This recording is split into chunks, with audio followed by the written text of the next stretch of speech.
আজ ওয়েদারটা সকাল থেকে ভীষণ খারাপ, আকাশটা পুরো মেঘে ঢাকা। মনে হচ্ছিল এই বুঝি বৃষ্টি নামবে, তবুও হঠাৎই প্ল্যান করে বেরিয়ে পড়া। নমস্কার, আমি সুস্মিতা। আমার একটা নতুন ভিডিওতে আপনাদের সবাইকে স্বাগত। আশা করি আপনারা সকলে খুব ভালো আছেন, সুস্থ আছেন। আজকে আমরা কোথায় যাব না জেনেই বেরিয়ে পড়েছি। গাড়িতে বসে প্ল্যান হলো বালারাত যাওয়া যাক। রাস্তায় চলতে চলতে কখন যে দুপুর গড়িয়ে গেল টেরই পেলাম না। বালারাত পৌঁছাতে পৌঁছাতে ঘড়িতে এখন সময় দুপুর 2টো বেজে গেছে। সবার বেশ খিদেও পেয়েছে, তাই ভাবলাম আগে একটু পেট পুজো হোক। রাস্তা ধরে যেতে যেতে যতদূর চোখ যায় দুপাশে শুধু সারি সারি সবুজ গাছপালা। বসন্তের ছোঁয়ায় চারপাশের সবুজটা আরও উজ্জ্বল লাগছিল। এই যে চলে এসেছি আমরা পেট পুজো করতে। ঢুকে পড়লাম একটা সুন্দর ইন্ডিয়ান রেস্টুরেন্টে, তন্দুর ইন্ডিয়ান কুইজিন। এখন আমরা ভেতরে ঢুকে অপেক্ষা করছি। পেটে আমাদের ছুঁচো দৌড়াচ্ছে, কিন্তু খাবারের জন্য আমাদের বেশিক্ষণ অপেক্ষা করতে হয়নি, আমাদের খাবার চলেও এসছে।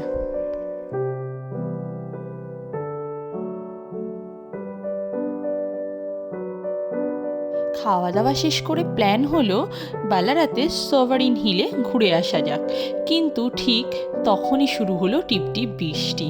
তারপরেই বৃষ্টি আস্তে আস্তে বাড়তে থাকলো। সভারিন হিল যাওয়াটা প্ল্যান ক্যান্সেল করতে হলো। অবশেষে ঠিক হলো বালারাত থেকে এবার রওনা দেব গ্রাম্পিয়ান্সের পথে। বৃষ্টি ভেজা দুপুরে গাড়ি ছুটে চলেছে আমাদের পাহাড়ের দিকে। চারপাশে সবুজ, মেঘে ঢাকা আকাশ, সব মিলিয়ে মনে হচ্ছিল একটা অপ্রত্যাশিত দিন কতটা সুন্দর হতে পারে। দূরের পাহাড়গুলোতে যেন মেঘগুলো এতটাই নিচে নেমে এসছে যেন হাত বাড়ালে ছোঁয়া যাবে। চারপাশের এই সুন্দর পরিবেশ উপভোগ করতে করতে বালারাত থেকে গাড়ি করে রিড লুকআউটে পৌঁছাতে আমাদের সময় লাগলো 2 ঘন্টা মতন। পৌঁছে এ এক অপরূপ সৌন্দর্য, যা ভাষায় প্রকাশ করা যাবে না।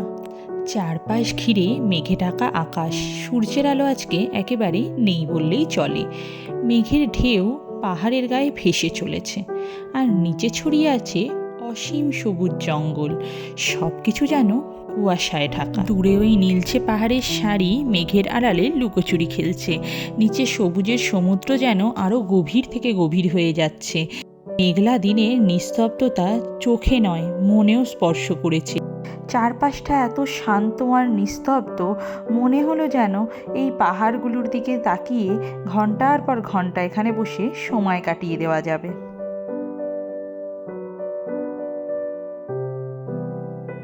রিড লুকআউট ভিউ পয়েন্ট থেকে নামার পর আমাদের পরের গন্তব্য ম্যাকেঞ্জি ফলসের দিকে।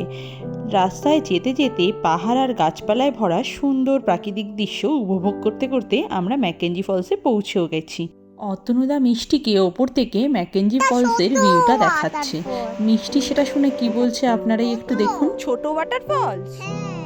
এবার এখান থেকে আমাদের নামতে হবে অনেকগুলো সিঁড়ি। পাথরের সিঁড়িগুলো একটু খাড়া, কিন্তু নিচে নামতে নামতে ঠান্ডা হাওয়া আর জলের শব্দ শুনে ক্লান্তিটা যেন উধাও হয়ে গেল। নিচে পৌঁছেই সামনে দেখা মিলল ফলসের। দূর থেকে জলের যেমন শব্দটা লাগছিল, কাছে গিয়ে দেখলাম আরও বেশি সুন্দর। ম্যাকেঞ্জি ফলসের সামনে এসে দাঁড়াতেই মনটা ভরে গেল।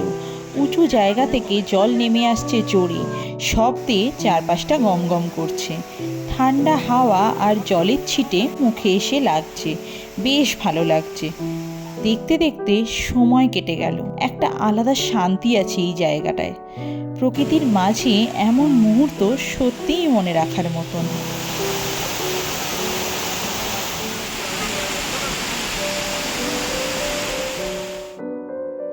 কিছুক্ষণ এখানে বসে রইলাম, তারপর ধীরে ধীরে ওপরে উঠতে লাগলাম।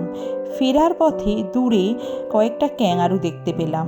তাদের নিশ্চিন্তে ঘুরে বেড়ানোটা যেন এই দিনের শেষে আরও একটা সুন্দর মুহূর্ত যোগ করে দিল। আজকের দিনটা ছিল প্রকৃতির মাঝে কাটানো একদম শান্ত আর সুন্দর একটা দিন।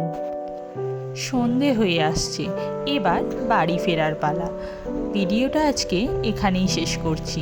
দেখা হবে আপনাদের সাথে পরে নতুন কোনো ভিডিও নিয়ে। ভিডিওটা যদি ভালো লাগে অবশ্যই একটা লাইক আর কমেন্ট করে পাশে থাকবেন।